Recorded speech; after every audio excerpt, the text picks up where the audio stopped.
নমস্কাৰ।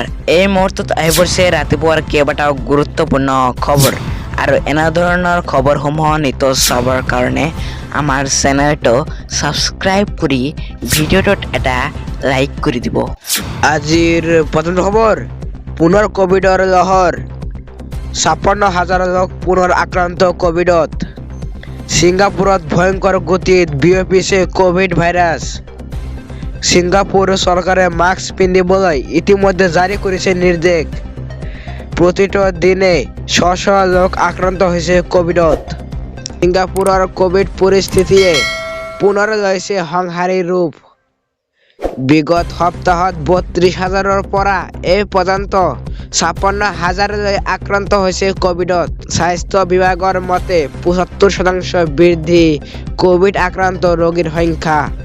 আজিৰ পৰৱৰ্তী খবৰ, আপুনি হ'ব বিচাৰে নেকি চিকিৎসক, কিন্তু ইংৰাজী ভাল নোহোৱাৰ বাবে থমকি ৰৈছে নেকি?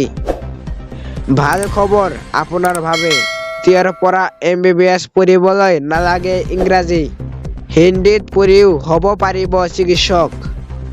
আৰম্ভ হ'ল MBBSৰ নতুন পাঠ্যক্ৰম।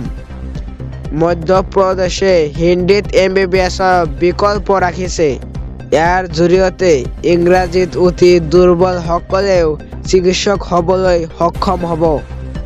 চৰকাৰে হিন্দীত MBBSৰ দৰে বিজ্ঞান আধাৰিত পাঠ্যক্ৰমৰ কিতাপ মুকলি কৰিছে। হিন্দী ভাষাত চিকিৎসাক শিক্ষা প্ৰদান কৰা প্ৰথমখন ৰাজ্য হিচাপে বিবেচিত হৈছে মধ্যপ্ৰদেশ। কেন্দ্ৰীয় চৰকাৰে উল্লেখ কৰিছে এই কথা।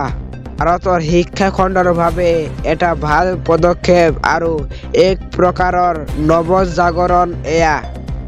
যেতিয়া ভাষা চাকৰি বা বৃত্তিৰ সৈতে সম্পৰ্কিত হয়, এই প্ৰগতিৰ নিজা উপায় বিচাৰে। হিন্দীৰ ব্যৱহাৰত অগ্ৰগতি এয়া। হিন্দীত MBBS পাঠ্যক্ৰমৰ বিষয়ে তথ্য প্ৰদান কৰিছে কেন্দ্ৰীয় মন্ত্ৰী জিতেন্দ্ৰ সিঙে। ভাষাবোৰ মানুহক একত্ৰিত কৰে আৰু বলপূৰ্বক ৰূপায়ণ নকৰালৈকে তেওঁলোকক বিভাজন নকৰে। হিন্দীভাষী অঞ্চলৰ বহু সংখ্যক যুৱক-যুৱতীয়ে পৰ্যটন আৰু বিমান পৰিবহণ খণ্ডত কাম কৰি আছে, আৰু হিন্দীৰ জ্ঞানে তেওঁলোকক চাকৰি ৰক্ষা কৰাত সহায় কৰিছে।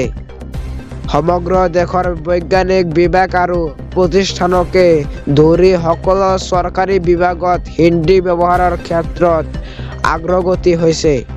শুক্ৰবাৰে দিল্লীত অনুষ্ঠিত হয় বিশেষ বৈঠক। বিজ্ঞান প্ৰযুক্তি মন্ত্ৰালয় আৰু পৃথিৱী বিজ্ঞান বিভাগৰ যুটীয়া হিন্দী পৰামৰ্শদাতা সমিতিৰ ৩৬তম বৈঠক সম্পন্ন।